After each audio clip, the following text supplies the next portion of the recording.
Speaking of the website, you have an artist statement there. It's a great kind of way for people to get to know you a bit. And in it, you mention, this love of the natural world.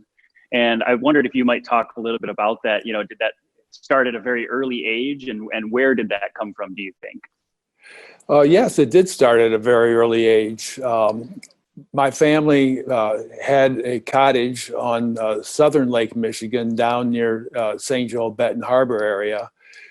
They built, my mom and dad built it in the 50s. And so as a child, being on the lake was just part of my growing up. And back then that area was remote and wild and just an incredibly beautiful natural place to learn about animals and nature. So that had a profound effect on me. My father was an oral surgeon.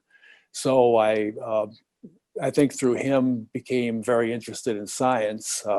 So I studied science in college. I was a biology pre-med major. And essentially my formal education has been in the sciences, mainly biology.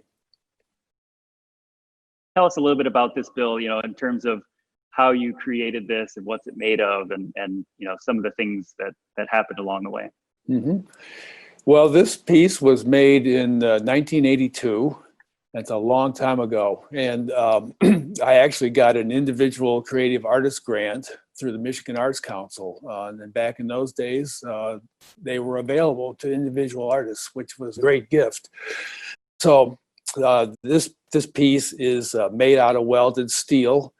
The process involves creating a very detailed structure out of welded wire.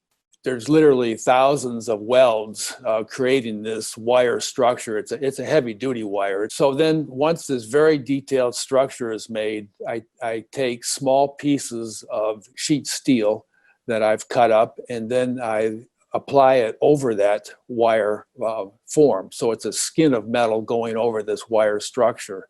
And so actually it's a hollow piece.